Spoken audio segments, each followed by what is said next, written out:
Hello, beautiful light-filled souls. So excited to be here. Thank you for your support. And I want to remind you that you can definitely join my community. I will put that link below. And I would love for you to join me. We meet this Wednesday in a Zoom group, and it's been a ton of fun getting to know you. I love your comments here. Today, we're going to talk about something different. March is Women's History Month, and I have interviewed Chriselda Pacheco before, and there's just so much that I want to unpack with her. But first, I just want to introduce her and give me a little snapshot of how your work has changed during this pandemic, Chriselda, and I'd love to hear that from you.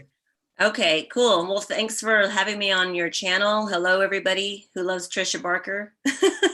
Happy International Women's History Month. So basically, I think that this pandemic, like everybody, right, has their version of being forced to reckon with their own minds and things that we're too busy and too stressed out to think about all the little nuances. So just like anyone else, I felt that I was forced to dig in a little bit into the details, right? The devil's in the details, as they say, in our minds and in my mind and in my work, and really ask myself, why do I want to work with women? Why do I want to work on these efforts in helping us as women unpack our shame, basically?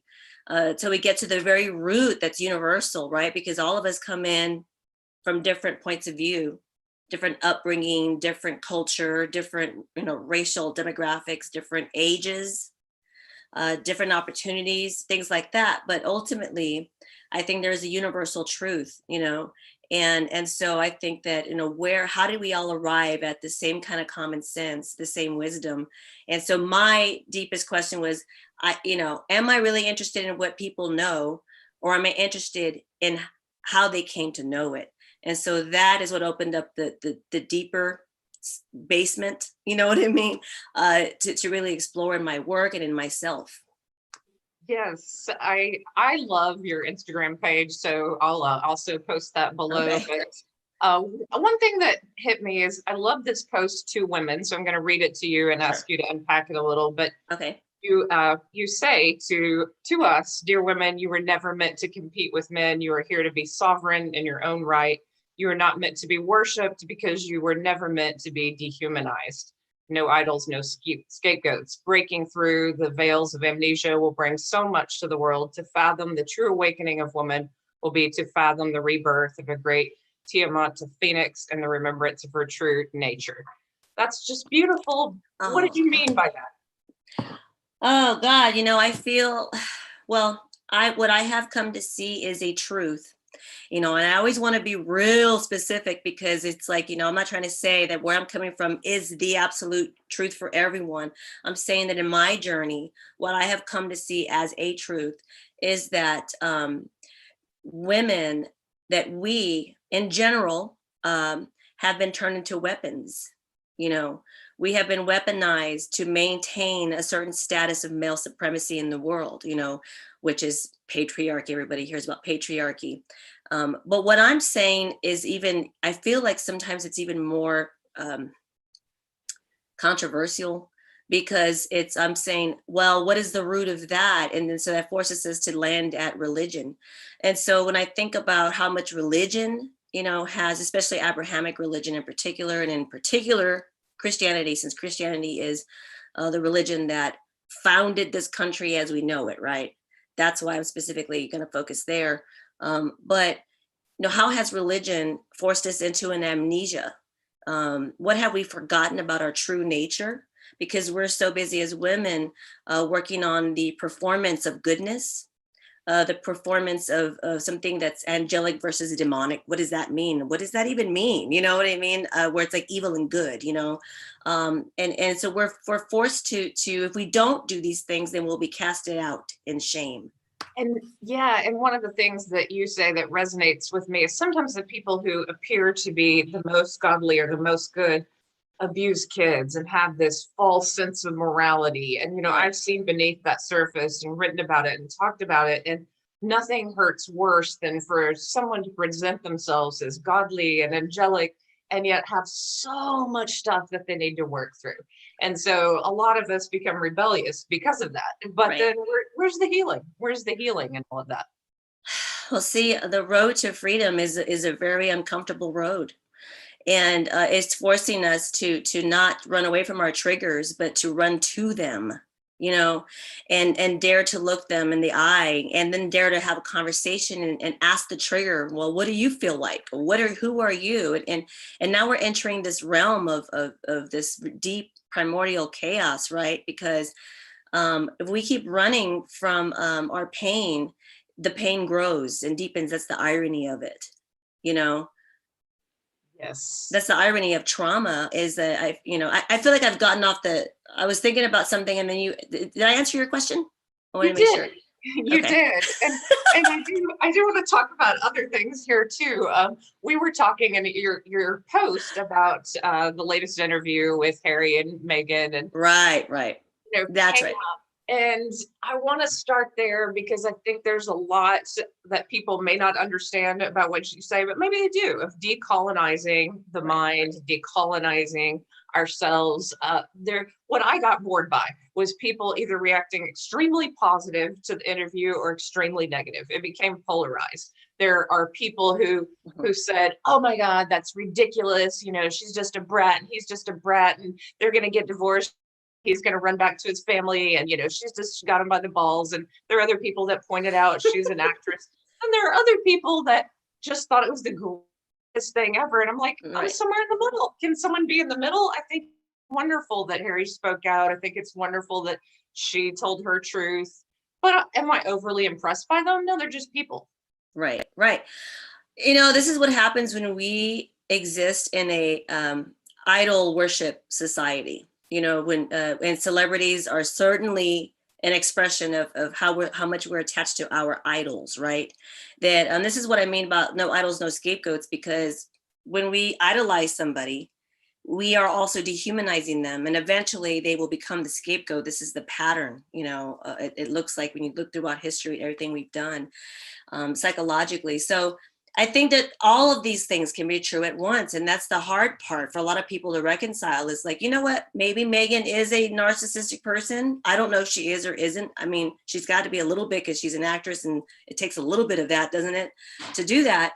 But does that not mean at the same time that the royal family and the institution that it represents is, if you're looking at archetypes, right, which are symbols, like psychological symbols, I mean, can you get even any more narcissistic than the royal family, than the institution that they represent? I mean, they have to pretend in order to continue to exist. Every generation after every generation, they have to pretend and put on airs of royalty, right? And so the root of colonialism, then, if we observe it in that way, is kind of like the cesspool of narcissism. It's what creates this kind of weather, you know what I mean, that we have to live in, and it perpetuates itself. So is Meghan a narcissist? That's one thing I've heard about.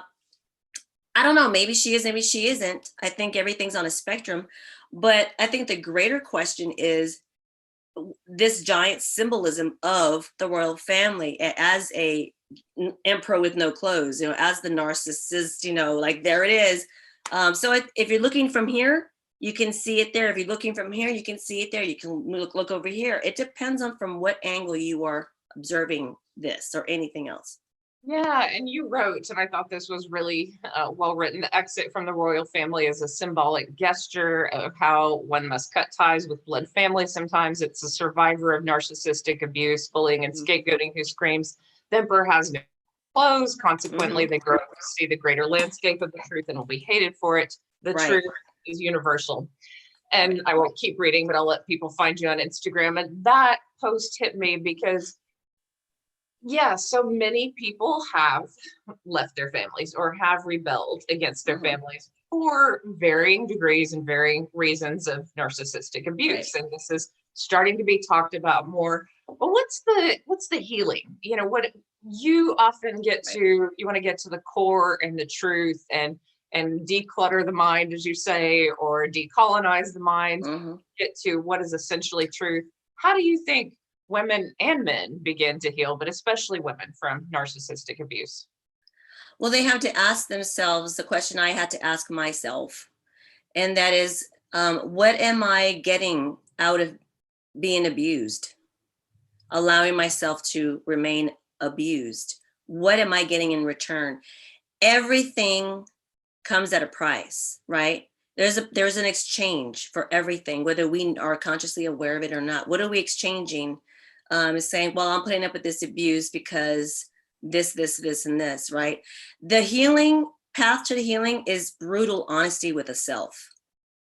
That is the path to healing. I mean, everything else is enabling.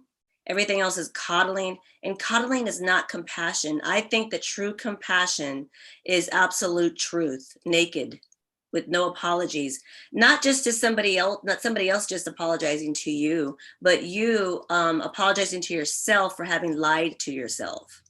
And why did we lie to ourselves? Why do we lie to ourselves? The question about healing and the path of healing is going to always be our responsibility.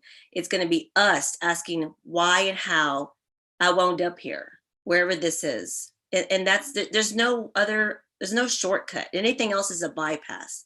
You know what I mean?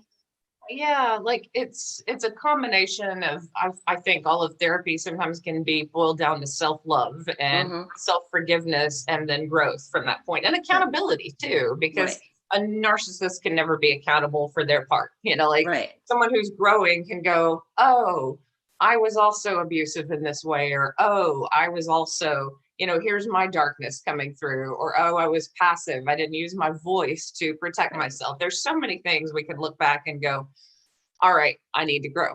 Right. And that's the hard part, because it's not victimizing the victim, saying these things.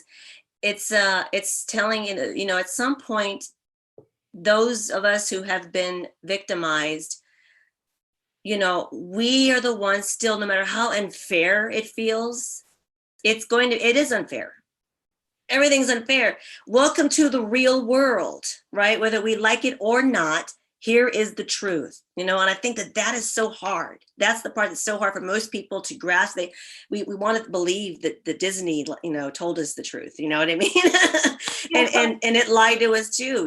This. And so, what is the brutal truth? And sometimes it takes catastrophic events in people's lives to finally make them wave the white flag and be like, okay, what the hell is finally going on around here? I can't take this anymore, right?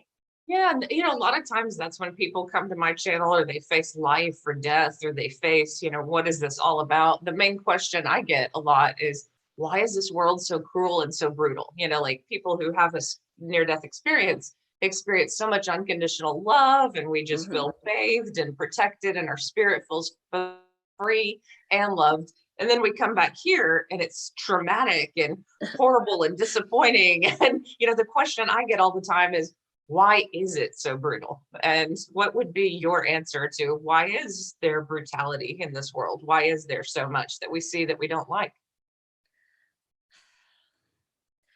I guess my answer goes all the way back to all the time, the way that religion, especially in this postmodern time. Now, have we always been this way before religion? I think before this religion, we were living with nature, right? We were living and understood her, because we had no choice but to understand her, and understand her rhythms, understand just something deeper and spiritual about her, other than just the weather and trees and animals, but something deep within us and how we've connected, with the outer and the inner. But what happened when religion came around was it sort of disempowered the individual, and it took the power away and said, you don't really know what's best for you. This entity outside of you knows what's best for you. So give it all your power and attention. And so what that has taught us over all this time, right, is how to continue to always expect this existential hero to continue to show up for us. And when it doesn't, we're traumatized, right? So we have given our power away. We are waiting to be happy. We are waiting to be saved and rescued. And we don't know ourselves because we're not forced to know ourselves. And so we're easily manipulated. And then when things don't go the way we want them to go, everything's blamed but ourselves, you know. So religion, I feel, has helped to disempower people. So we're walking around not knowing ourselves and projecting all of that onto each other constantly and creating the society we live in now. So how would you, say, you're talking with someone who's young and just kind of opening up and trying to figure themselves out. How would you tell someone this is how you get to know yourself? I would ask you, are your thoughts your own? And how do you know that? Hmm. You know, what do you believe versus what do you know? And then how did you come to know that? And how did you come to believe what you say you believe? What did you experience directly in your body? What happened in your life that showed you this truth? Or have you been assuming a lot of things?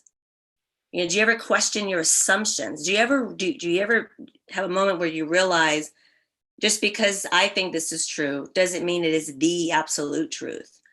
Is it possible that other people have different experiences, or are they lying because they can't be, because my experience is the only one that exists? I mean, it's kind of like, this is the hard work we have to do, and the ego doesn't like it, right? The ego doesn't like it. But if we live just with our ego, it's like floating on a fart in the wind. I mean, they're all your life just floating in this little bubble that can easily be popped, and there you go. You know what I mean? You never really know what it feels like to be alive. Yeah. Truly. Yeah. Asking the hard questions like that, you know, starting there, just kind of questioning your assumptions. That's a good place to begin. And that's you have another post I'm going to read to you, which is along those lines. Mm-hmm. You said, unpopular opinion, we should challenge ourselves to understand who we perceive are our enemies. This does not mean to be a doormat to our abusers. Quite the opposite. I'm asking you to understand why and how the abuser exists so that we can get to the root and pull it out. All of us has the capacity to abuse another. Those who do not think so are in deep denial about their human nature. Given the right circumstances, we do what it takes to survive. Playing devil's advocate helps us remain at a third point of observation, flying above the triggering circumstances that force us into our feelings and then away from the truth, basically. So right. That's important stuff. Like anytime, in Buddhism, they talk about it, that observer psychology talks about it. You have to have a third point of observation. The near-death experience was the ultimate, third point of observation. Right. Because I just gave up on this. It's like you're just flying out there. Right. You're done with everything about yourself for a while. And that felt so good. Oh my God, I bet it did. How macabre, right? I bet being dead was kind of cool. That's so macabre and dark. I know, but it kind of was, I understand, right? To just be done with my brain and my anxiety and my issues and all my insecurities and my feet, and just be like, oh, that's the body and that was the mind, and there's something more. And so how do people get to that something more? I think that's going to help with all these polarizing conversations. I tell people on Facebook I'd be on here talking about that. I'm bored by it. And I'm so glad for the few people like you who try to show all these gray areas and all these layers and levels. So tell me about Devil's Advocate, why you wrote that, and how that might help people who've been abused, and anything else you want to talk about. Well, I always, I'm very critical of the church, duh, you see this little guy. Yeah, very critical of the church, because of everything I've explained so far. And you and I have known each other for a while, so you know where I'm coming from there too. So, I mean, it's the devil's advocate it's not just about the church and religious people, who have aligned themselves with being saved or born again through Jesus, and like this idea of like very legalistic, very orthodox, very conservative Christian and all of that. It's not just there. That kind of religious mind and sort of authoritarianism is not just there. I see it occurring also, not just in the right wing politics, but in the left wing too. Something has to show up according to the law of nature, has to show up in reflection of this and another polarity. So dogma is not just religious dogma. Dogma can be all kinds of other things, so this false morality that I'm always talking about can transfer, like, it's a shapeshifter. So on the left, to this virtue signaling, this hyper virtue, a way of making sure everyone knows that you're morally superior and you're better than, and you're more woke than, and all of this is also the same sort of seed that, I talk about over here on the right side. So it's like, well, how are you better than the people that you say are doing the same thing you're doing, but how do you even know you're doing it? So in order to understand the shadow side of it, we have to play our own devil's advocate. Be like, how am I being authoritarian? How am I attempting superior? Am I attempting to be morally superior? Am I virtue signaling because I feel guilty about something and I want to make sure that people know I'm on the right side of history? And that still is about you. It still isn't about the cause. It still isn't about the thing you say you're about. So I see the virtue signaling over here. I see the hyper, Christian stuff over here. And so to me, it's the same thing, just wearing different clothes, so the playing the devil's advocate helps us to look at that in ourselves, right? Yeah, so if we had more freedom to just do what we wished and we did not impose our morals on anyone else, though, at what point do people fall apart and they're unable to do that? I mean, I guess for the right, it's around abortion. For the left, what is it around? Well, for the left, right now, it seems to me, and I'll have to just kind of preface here, I have come from a left background my whole life. I mean, I was at Mother Jones Magazine in San Francisco. I was at KPFA Radio, Pacifica Radio in Berkeley, California. I've worked on the ground and organizing and been with Amnesty International. And so I'm coming from a liberal leftist environment, right? So I just wanted to put that out there. But I also want to be fair. So what I see, what you said about abortion on the right, and there's other things here too. On the left, I see the polarization is definitely around race and it's definitely around gender issues and those things. It's just an interesting thing to see how this continues to change clothes. Do they have a point? Of course they do on the left. Of course they do. The systematic racism has been in existence and it's kind of obvious to anyone who wants to say that it's not. I just can't. I can't deal with them. The same thing with sexism, and the shaming of the feminine in general, right? That has always been the thing. But we have to become careful because inside of this small space of the society we created, things are recycling. They're not transcending. It's a remix. And so very difficult though for people who have been oppressed in the system for so long to observe that this could also become who we are, because this is the only example we've ever had, So what are we fighting for? We're fighting to not die, basically, we're fighting to be able to live, with dignity, for sure. And then what? Are we fighting to now become the new oppressor? What is the answer? And have we asked ourselves that question? We want to be able to buy the Nike shoes and just like anybody else can afford to, but somebody that's a slave laborer is making those Nike shoes somewhere else. So we don't want to be the other anymore. Do we want somebody else to be the new other? I mean, they're hard questions to ask, but I feel like they need to be asked. And that's what's not being asked on the left. Yeah, and you brought up an interesting point too. Like, I fall apart around too much political correctness. I don't know that I could actually hold it up because I have a sense of humor. So that's where it falls apart. But this idea of, do we treat all white men or all minority men better because there's inequality? No, like if you run into someone who's an asshole and they happen to be brown, well, still an asshole, right. And it's just like there's a freedom in being able to judge but not judge based, just free enough to go, just because you're a certain race doesn't mean you're all that way. I mean, there's so many variances and so many different ways of living and being, and those overall categories are boring. They are, and what that's very manipulative. I mean, I don't know if you know about Edward Bernays. Mm-mm. Edward Bernays, he's known as the father of public relations. And what he did, though, he was hired to also be a propagandist as well. So he did propaganda. I think it was World War II. I think I'm gonna have to double check. I'm not sure, y'all. I'm gonna double check that. But he was a propagandist for war, and he is the nephew of Sigmund Freud. So he understood where Freud was coming from. So what he did was he used this psychological knowledge from his uncle and manipulated and used that in propaganda for war. And then when he came back after that, he created an institution called public relations, because they realized that in order for a democracy to continue to thrive, or to thrive at all, that they have to tap into people's dark desires and their yearnings. And so they have to create a consumerism based off that. And so public relations was born out of propaganda, that was born out of Freud's theories that all of us have darkness within us that needs to be tamed, that basically isn't good.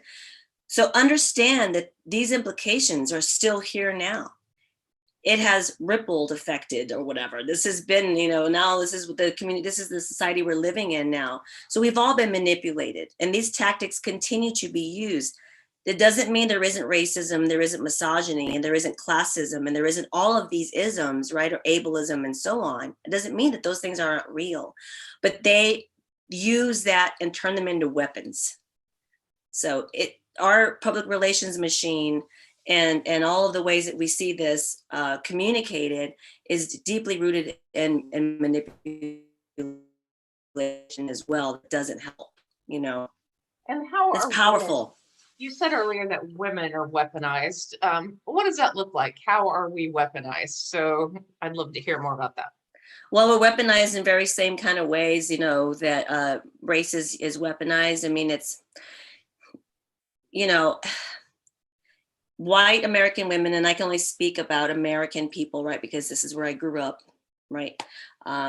So white American women, are the first in line to receive the next baton, right? Because it's the white man who has been able to collectively, not individually, I'm not saying that there are not poor white men and people are not struggling, because that's dumb and not true.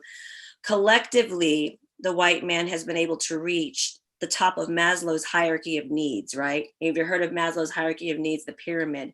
So the bottom is basic needs like food and shelter. And then the top is kind of wealth and that kind of freedom that wealth buys you in this society. So the white man has been able to reach that. So the white woman is right there next to him, right? In proximity to him. And it has more proximity to the top of that pyramid as well as a result. And it goes down from there, right? Brown, black. I mean, again, we're just being very oversimplified here, but that's being weaponized too, right? We're separated by those spaces as well. Yeah, so you've made it look different. I say this because white women often marry white men, or in families where they might be given privilege, then they might have more privilege at times than some minority men.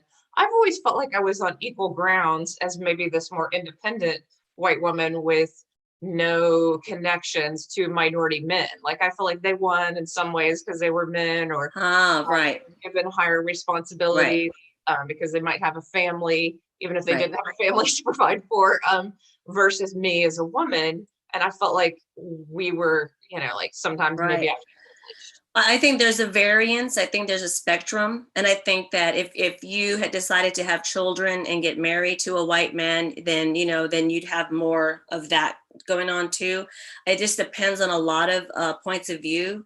I hear your where you're coming from. And I certainly feel that way about, Latino men in a lot of ways as well, especially non-immigrants, people who grew up here, because the immigrant actually has it worse than I do in a lot of ways, right? So, so I feel that way about, I can see the male supremacy that definitely has taken over in general, and that's what it's ultimately all about. I think that's true. I think that also there is just a collective unconscious, there's a collective unconscious racism. And, I've had to deal with marketers tell me that I need to change my name because it's very ethnic, and that in this industry of, the the healing industry or the spiritual industry, whatever this is, I'm not trying to be a part of an industry, but if I'm going to have to, that it's mostly white women that are consuming it, and they are the ones that have more systematic power than someone like me, right? Just in general. And so as a result, that I should change my name because it's more palatable to the white palate than an ethnic name like mine.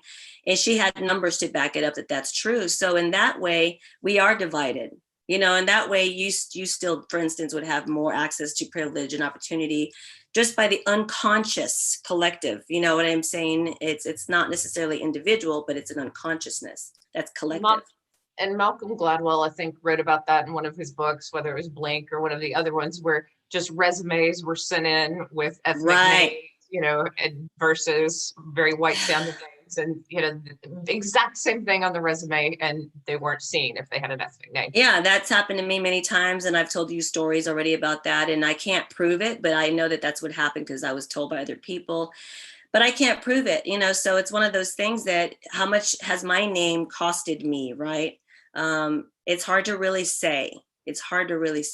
So that's where I think that as women, we are divided too.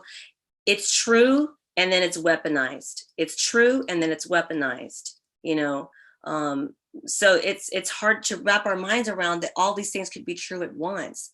It's weaponized because it's true. In the ideal world, and I often live in this ideal world, like I'm reaching for higher and higher chains of getting up the ladder and evolution. And one thing that I have never liked is competition. Like I always want to bring people with me. I think we can all win. And I'm just like, why aren't we all together? And it's very hard to teach that kind of mindset to people because it's not even understood. How do you do that? Well, how do you all win together? Well, it's exciting, but we have to discover it because it hasn't been done a lot. It's been done in maybe some communal tribes, where we're all together, we're all one, but it's harder in our complicated society. It is. It's very difficult. And it's like, what's the answer? Is God, it's just going back to doing the work. I'm writing a book, and part of the book, it's going to come with some sort of workbook. Maybe it's inside, I don't know, but I'm creating a methodology so that we can all, specifically as women, I'm doing this for women.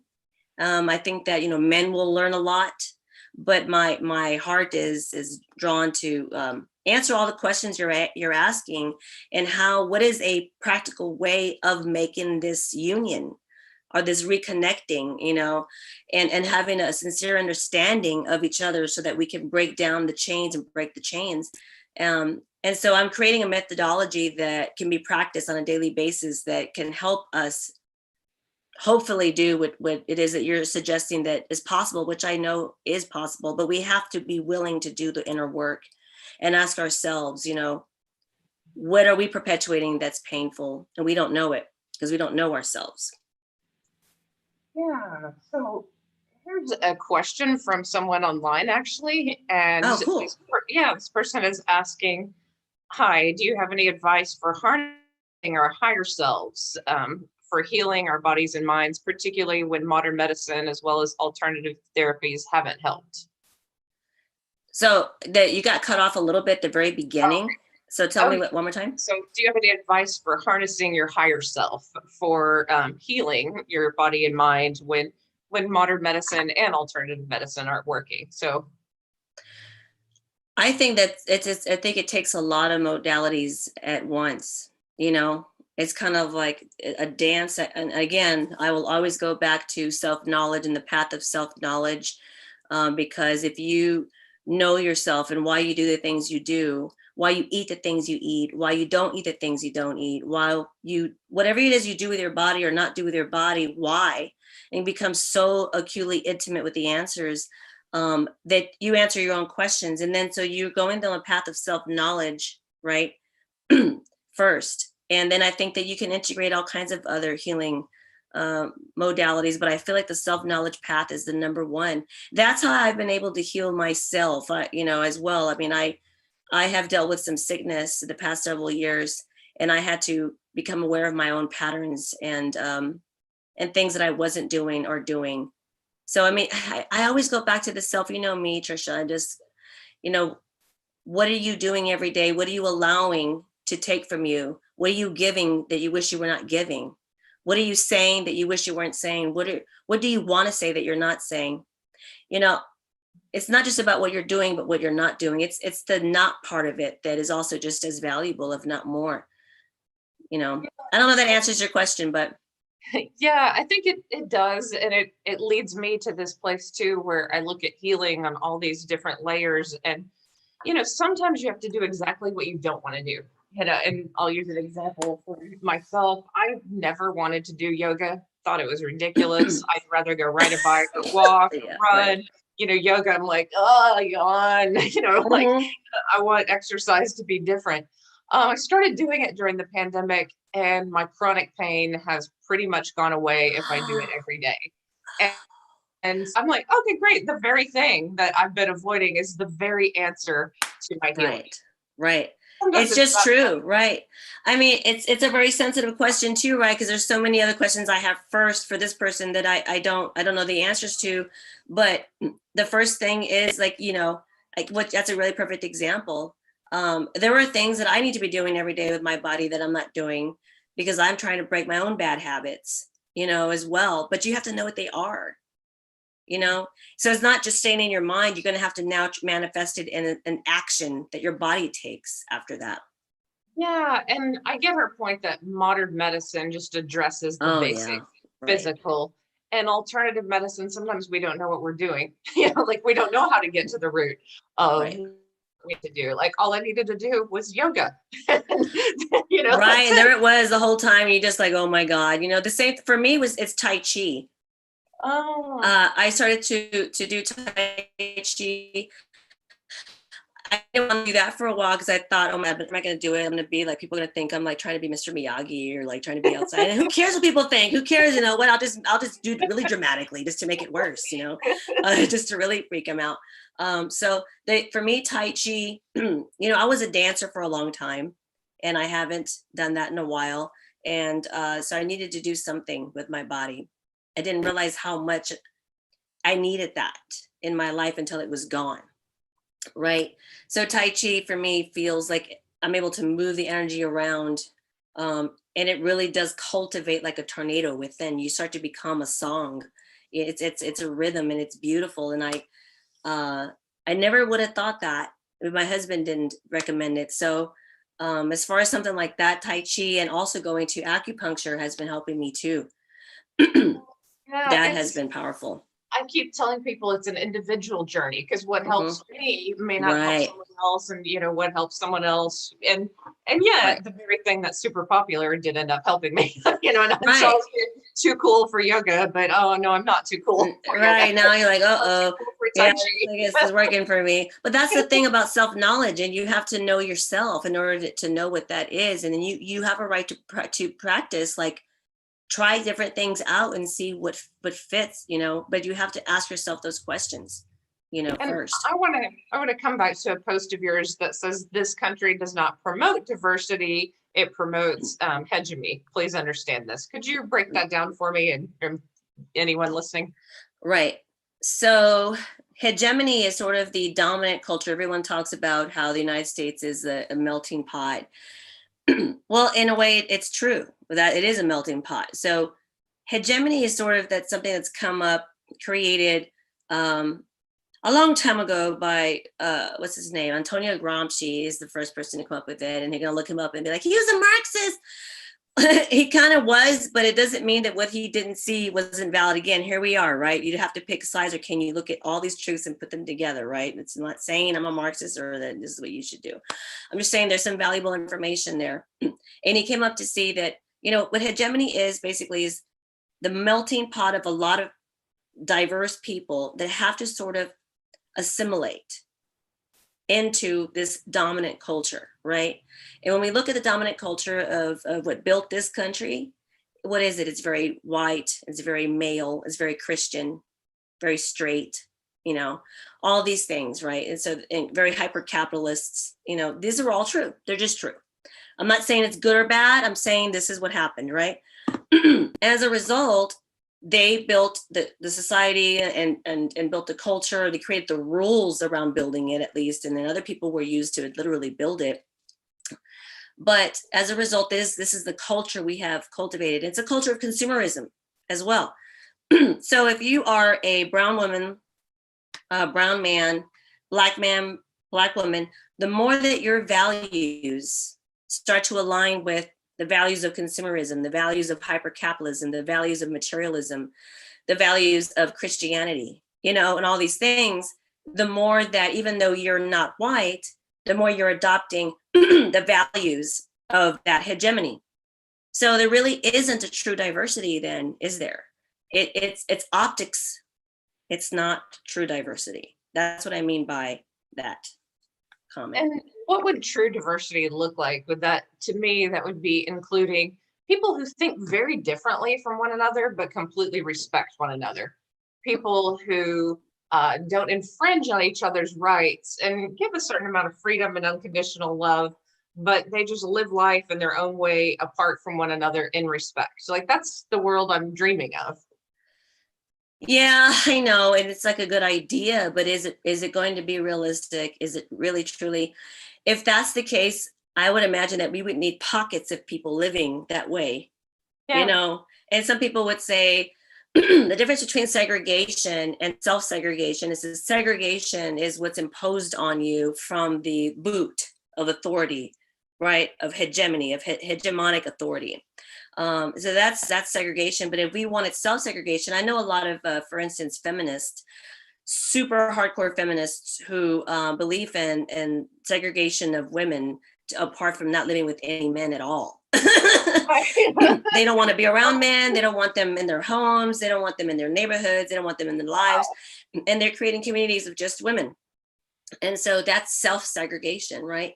So when we talk about that, because I'm realistic, people think I'm pessimistic, but I think I'm realistic.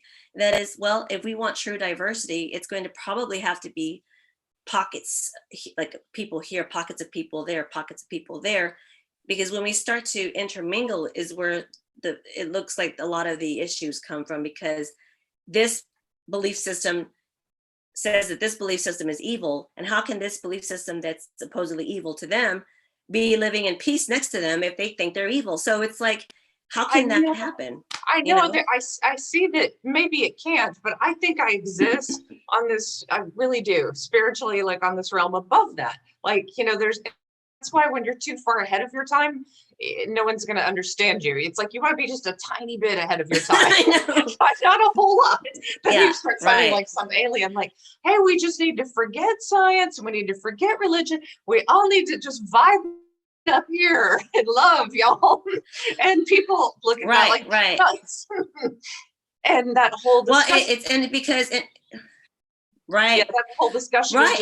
And I hear you. That the problem too is that, people have been downtrodden and have been oppressed for a long time. And that's, it's a real thing to live in oppression in a system like this, because you just want some dignity. You want to be able to work, make enough money to have a home, pay your bills and eat. You know what I mean? At the very basic, can you do that? Like, hello, can I do that? Is that fine? And so when you're just constantly coming up from hell, it's hard to get to the point of like, let's love everybody, because you're just exhausted and over it and tired, so you can't reach it. You're angry. And that was me for a long time. And I understand that rage and that anger and that injustice. It's real and it's valid. So because we started off the way we did, that's a great idea, but whenever that balance can hit, I don't know, we won't be here anymore. Whenever that balance ultimately hits, which is the divine marriage, right, of that balance. But then we're going to fall out of balance again right after that. This is the way of natural law, and this is the way it is. Oh, but to be in that space for a little while though, right? Yeah. At least to keep pushing people in that direction of like, there's a man I'm going to talk with later in the week who had a near-death experience, and he saw that we're all websites and all connected. And so if you do one thing to harm another person, you're harming yourself, just as, I think a lot of Native American chiefs said something to that degree. And I just keep hoping, that we'll get there, that we'll realize like when you harm another person, you're harming yourself. But you're right, maybe it'll just be in my lifetime more and more fight and more division and just little tiny pockets of people. We find each other online, so we go create some little community. But Right. And I think that that's going to probably be what's going to be happening. I don't necessarily think it's a bad thing. I think we have to regroup. We have to regroup. And if that happens, I'm not going to think that it's terrible.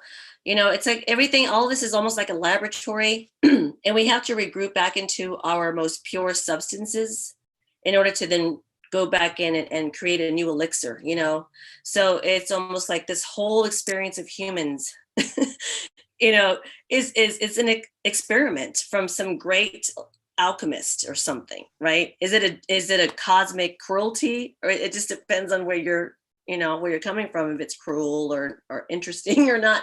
But that's kind of how I'm seeing it, is that it's all this substance that's moving away and trying to regroup, and then how do we come back together again? How does this look when we integrate again?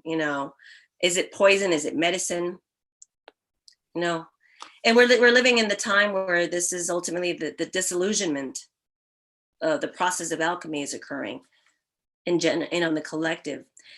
So when we're able to look at this stuff in this way, it does help to relieve and alleviate some suffering, because we see the spiritual stuff that's occurring. But it's so hard when you're downtrodden to not take it personally sometimes, and that's where a lot of pain is in trauma, too.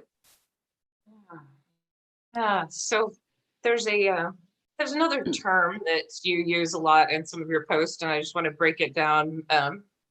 When Eve finally does the work, she will no longer need to project onto Lilith all that she's ashamed of in herself. So that was the last line of one of your posts about International Women's Day. What do you mean by that? Right. Just to break that down for people. Right. Okay. Well, so like the book I'm writing is based on these archetypes of Eve and Lilith, and I'm not sure how many people your audience knows about archetypes or Eve or Lilith, but in case some of you guys don't know, Lilith is Adam's first wife. She's the original woman. That's what I call her, more than Adam's first wife. I like to say she's the original woman. And in my point of view, Lilith is also nature herself, not just woman, but nature herself. And Eve was created to enable Adam and to coddle Adam, because Lilith, the story of Lilith is actually a Jewish story, Jewish folklore. And she did not want to become subservient. So she took off. She was like, you make your own sandwich.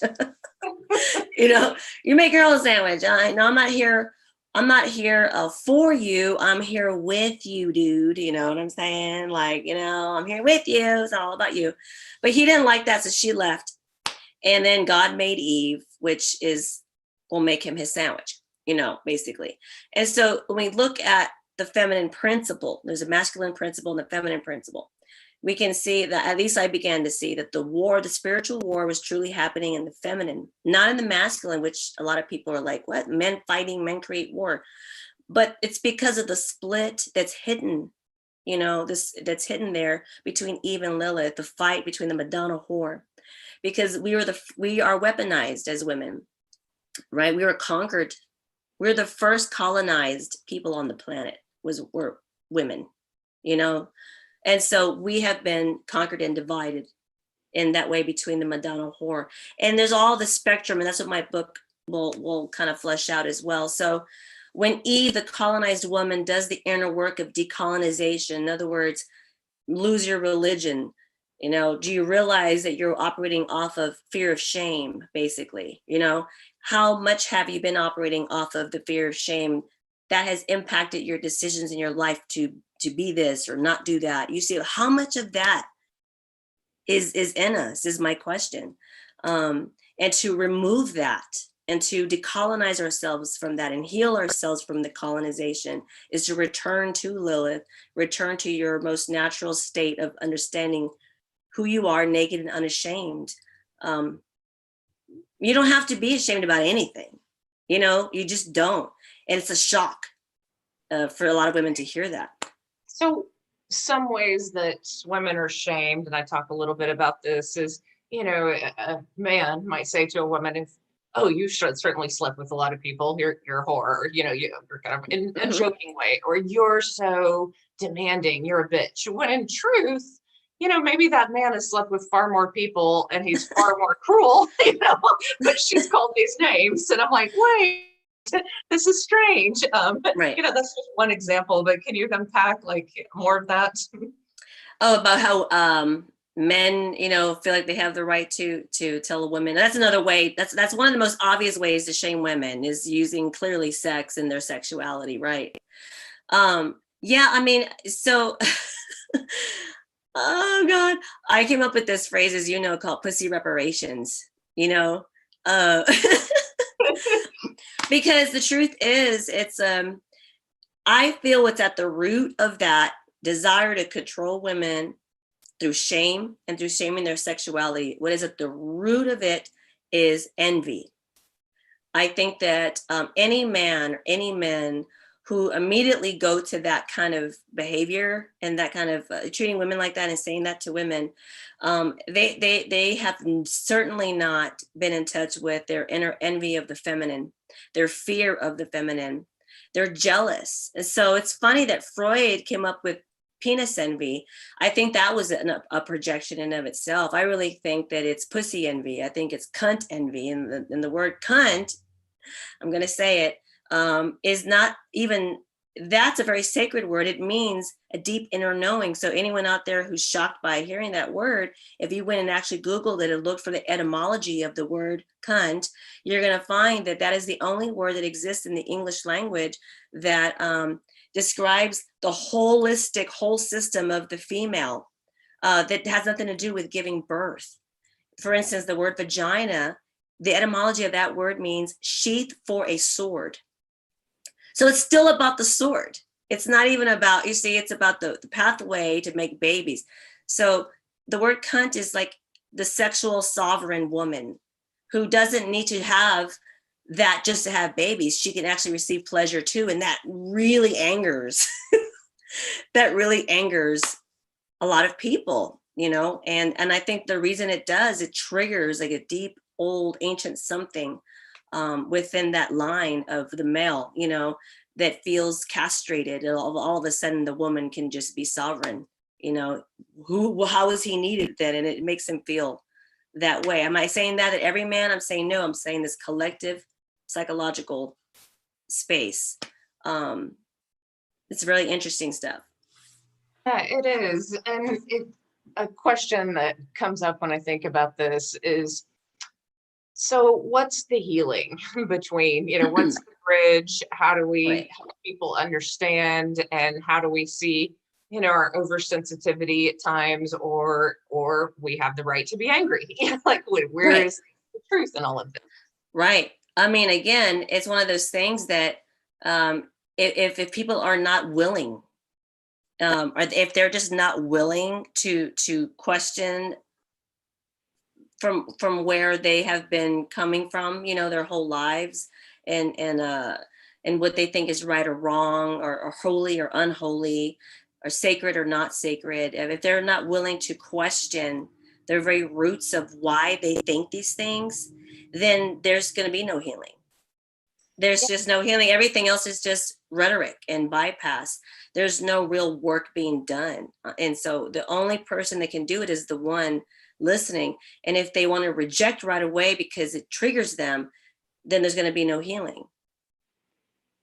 Yes. I have a question, and I'm going to put this forward. And there's one person who said, we are actors assigned to our role, parents, cultures, religion. That's how we forget who we are, separate from the love on this side of the veil.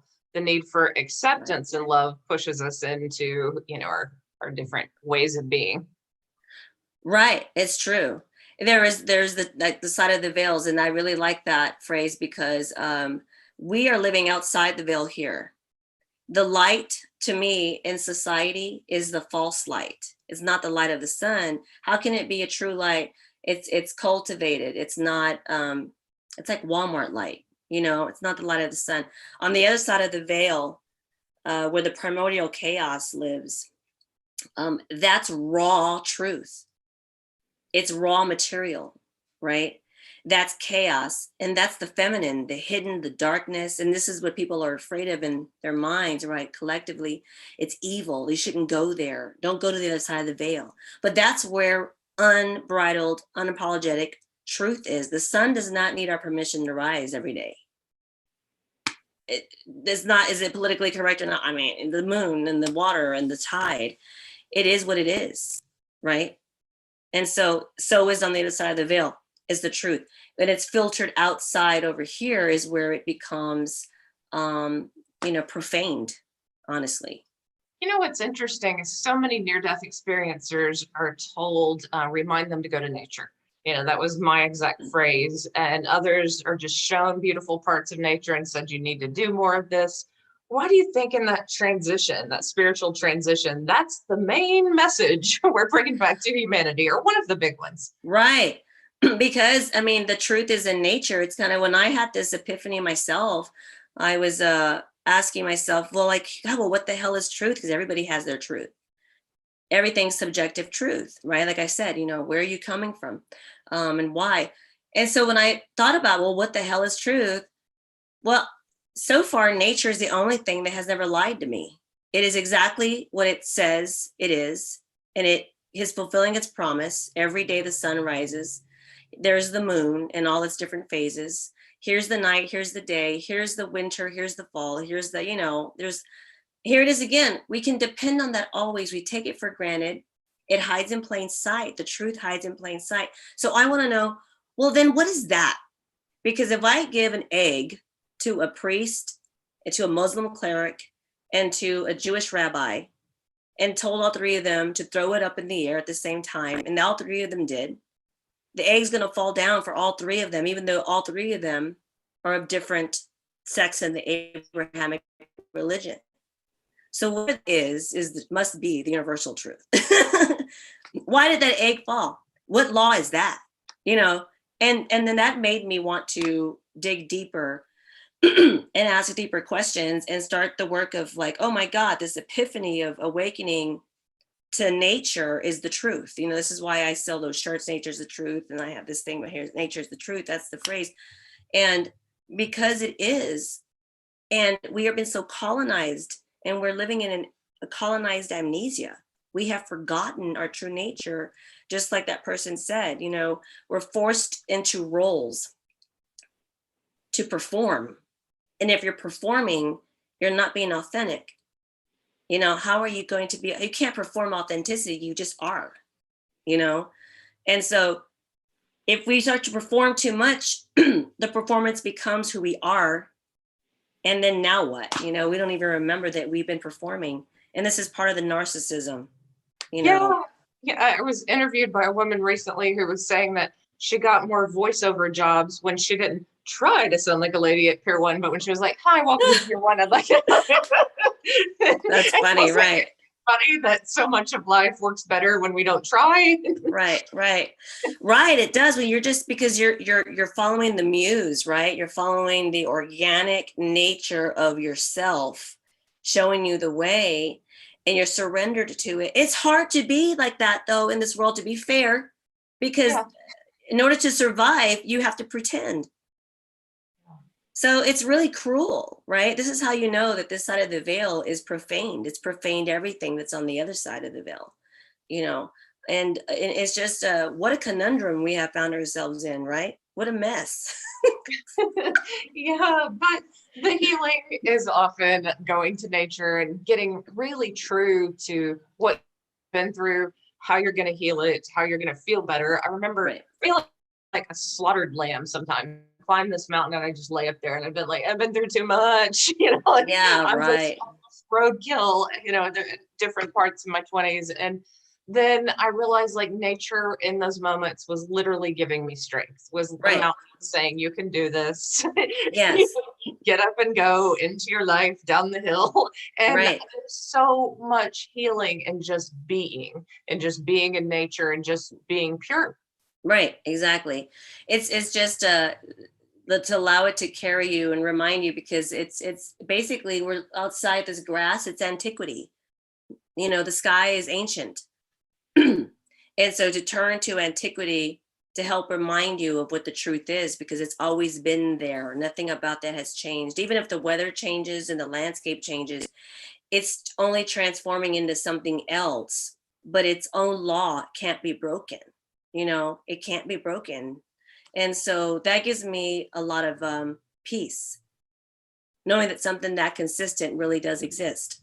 When I'm saying something that's that honest, it's not going, it is what it is. That makes me feel like grounded, like, okay, that's a Yeah. promise that won't be broken. Well, someone said in the chat, thank you for the nuanced conversation. And so, yeah, there were a lot of layers to this, and I hope that people followed it all. But my last question to you is, tell me about the book that you're writing, what you want to say about it, and why it's important to write stories of our lives. Right. The book I'm writing is basically about Eve and Lilith, and what it is it's an observation of the spectrum that exists. And speaking of nuance, that's what this book really explores, is the nuance of the feminine principle, right? So not only does it's a theoretical book, but it's also a living book, because I'm going to include ways to practice every day, creating this acute awareness of yourself and who you are in this spectrum of Eve and Lilith. This is not a judgment, right? Again, when we go into ourselves and look at where we're colonized, or where we're still operating off of shame and fear of being shamed or not being loved, which is to me the same thing, just two sides of the same coin. When we finally realize the answers to that, we want to liberate ourselves, right? And so all I'm doing is I want to present a work to women for their consideration, to see where they are, they think, on the spectrum between Eve and Lilith, between the Madonna whore, and where the imbalance is. Because I don't believe that there is evil. I think there's extreme imbalance, this desiring to be balanced. And so we have to go into the extreme imbalance, which means we have to go into the evil, I guess, to some people. And we have to see, what is it about this I'm not understanding? Where is it I'm refusing to understand it? And why am I refusing to understand it? Oh my God, really answer these questions. Don't judge ourselves. Give ourselves compassion about what we have misunderstood. But like Maya Angelou said, she said, when you realize when you realize something, you have to do better. Once you know better, you have to do better. If you leave the knowing up here without action, it becomes, fruit rotting on a vine. Yeah, so could you demonstrate it with me? Like what you might do, to help someone, like, can use me as an example, or whatever, just Right. What would be a question? What would be a question? On the spectrum of Eve and Lilith. Well, it's going to be a visual mapping system. So I'm creating an actual visual thing. But for instance, well, I use race. I use class. Did you grow up poor? When did you realize that you were no longer living in a natural environment? Not that everything's a natural environment if you really want to get, that technical. Did you ever realize you were not living in a natural environment? It's so fleshed out. Have you ever worked at a bar? Have you ever, because I come from a sex work background, right? So I come from a very deep, deep hell. I'm not trying to say that, I learned a lot from that experience about myself and the world. So depending on where you are, like, have you ever struggled for food? Have you ever, so there's a lot of these questions that help to place you on where you are and understanding the whore and the Madonna, right? Where you are in understanding the Eve and Lilith, which is the colonized woman and the natural wild woman, right? So it's kind of reminding me of those tests that you take before you go in to see a psychologist. And, was there abuse in the household? Did this happen by the time you're 5? When I fill out those tests, Chriselda, I feel heavy, like something is pushing me down. I feel like I'm carrying the weight of all this stuff that has happened to me. And I can't believe this much stuff has happened. It's very weighty stuff to look at it and go, oh my God, this is what I'm dealing with. On the flip side of that, I think I learned to congratulate myself for carrying that. Right. So is that part of the work as well? Oh yeah. I mean, it's heavy. It is true shadow work. It is true shadow work. Um, it's asking people, it's you know what it is on some level, it's calling people's bluff to say, are you sure you want truth? Are you sure you want liberation? Because this is what it's going to cost. It's going to cost you having the guts to go into your grime. That's what it costs. You have to. There's no bypass. Anything else that doesn't do that is not real work. But at the same time, it's saying the victory on the other side is something so profound. The liberation cannot be described. It cannot be articulated. And I want so badly for everyone who is interested in reading this book or doing this kind of work, so badly for them to feel that, because they did it themselves. You know what I mean? No, but nobody can take that from you after you do that. You own yourself. You truly begin to own yourself. Oh, that's a beautiful place to end to the interview. I think many people will be interested in doing that work. I could go on and unpack examples and talk about this stuff for a long time. But thank you for the show and for chatting with me. Oh God, thanks for having me. I had a good time. It was really fun. I'll post more of your links below after I get off this, and this definitely will just stay up as an interview.